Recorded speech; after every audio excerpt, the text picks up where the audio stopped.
Hi, good morning.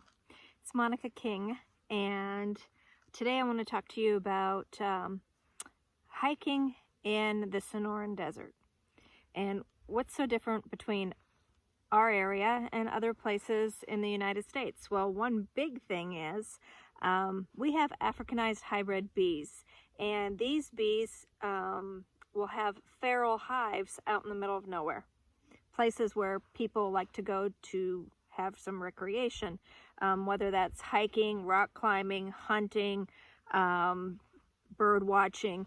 It really doesn't matter. You could come into contact with these Africanized bees.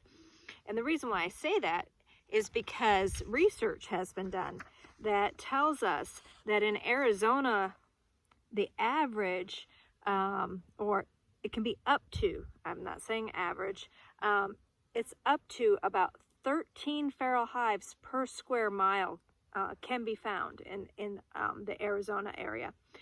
In Mexico, the number's higher, like 22 feral hives per square mile. Researchers have found that in city limits or in the urban areas, those numbers can be even higher. So one big thing is pay attention to your surroundings. Watch for the bees, especially when the forage temperatures are there. And that's usually around 55 degrees. So if you're outside and you're doing anything outdoors in 55-degree weather or higher, you should see bee activity before having some sort of accident with the bees. So what you want to do is just watch for flight going in and out of a certain location. And those locations can be the roots of prickly pear cactus. Yes, I've actually removed them from there. There'll be a tunnel maybe from a pack rat or something, and the pack rat won't be there anymore, but the tunnel is just perfect, and a feral Africanized hive will establish itself in the root system of the prickly pear. So of saguaros, the woodpeckers make a hole, bees will use that hole. I'm not so much worried about, saguaros, you should be able to, not disturb them that much. But you could step on them. And that's what's really scary, because European bees are not known for making hives down low. They usually are up higher. But these Africanized hybrids pretty much can be anywhere. I found them in washes, just in a sandy bank, literally, again, reusing someplace where either a root rotted out or an animal had previously dug. Rock cliffs, that's a big one. They love our sky mountains and our sky islands. I'm sorry, they love the mountains. They love our sky islands. And the reason I literally was out rock climbing, kind of, trying to get from point A to point B on a mountain, and I had to kind of get lifted in places. And so the friend of mine that I was hiking with, he Dan went around another side and didn't see this, but on my side, there was like a little crevice this big between flat rocks. There was no way to even see. There was nothing we could see there.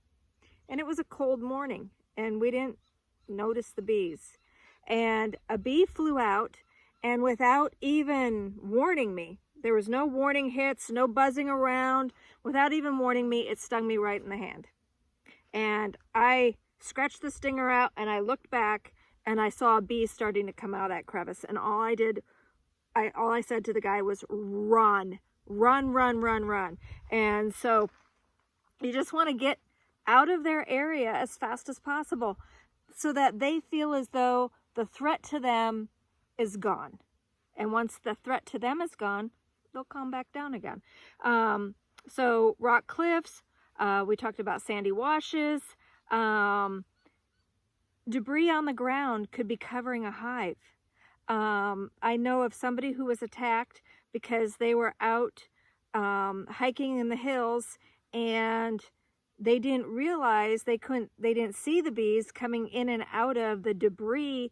Oak leaves had fallen down and were covering the entrance, kind of. You couldn't really see it, but bees don't need that big of a space. I mean, literally the tip of a pencil eraser going into a void is where the beehive will be.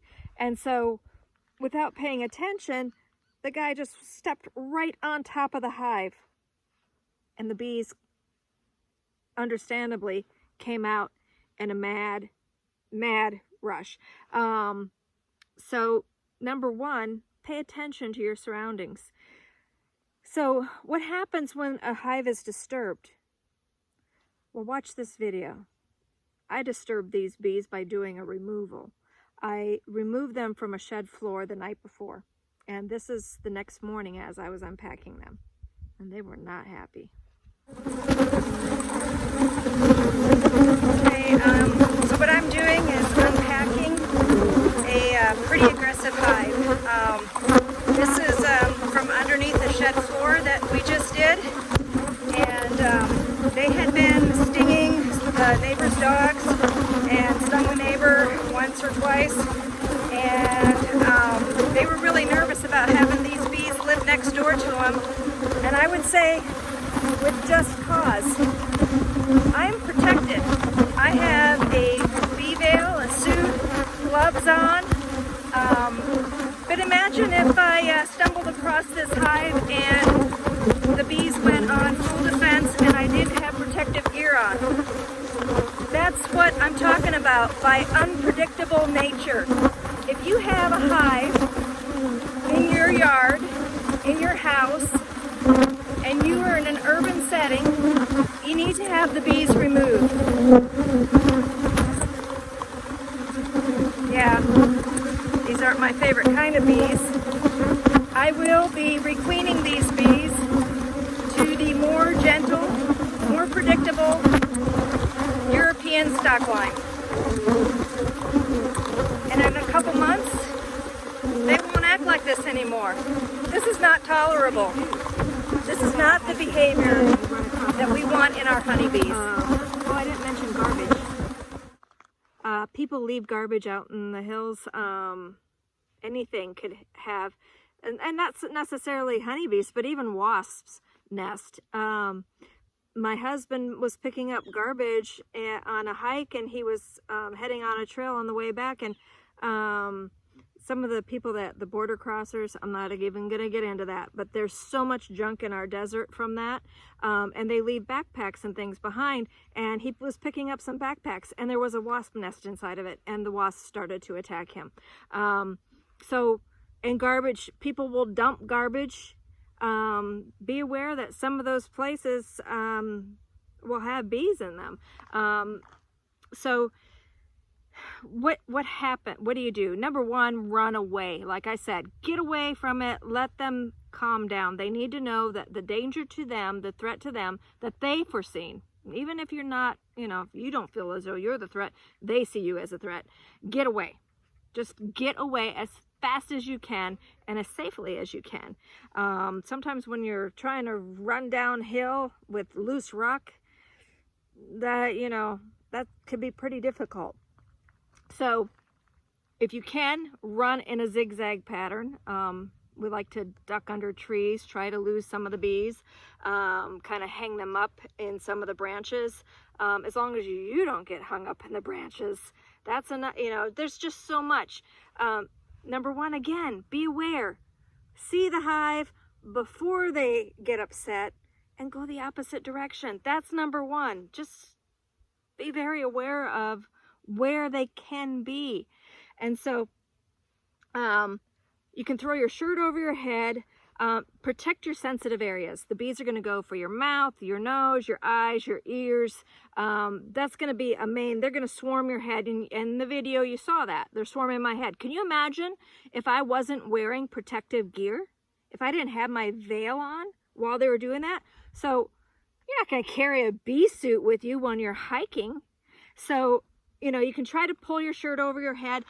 There's something that you can pick up in the sporting goods department, I believe at Walmart and places. Anyway, a no-see-um head net. Look at how small this gets. Okay, you can actually carry this in your pocket if you're really concerned about running into them. And let me mention, my husband's been hiking these hills for, well, never mind. He might get upset with me, for a very, very, very long time. And he's never had been under attack by bees. And that's because he's very aware of his surroundings. He always is watching where he's going. It's just like watching for a rattlesnake.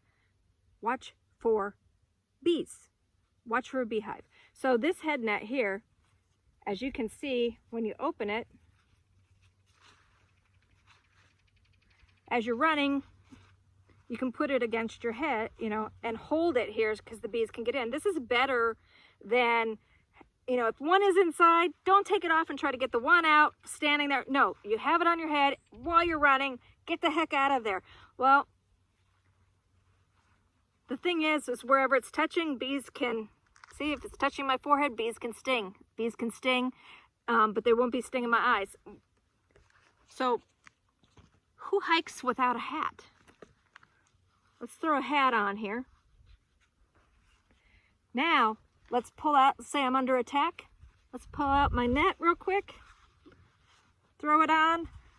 I'm running, holding my veil, getting going here, and my face is protected by my baseball cap.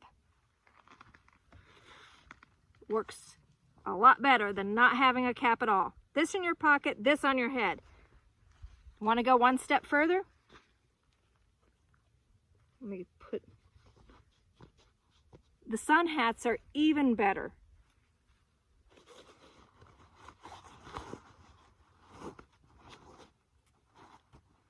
Throw it on. Even your ears are protected this way. Holding it and run.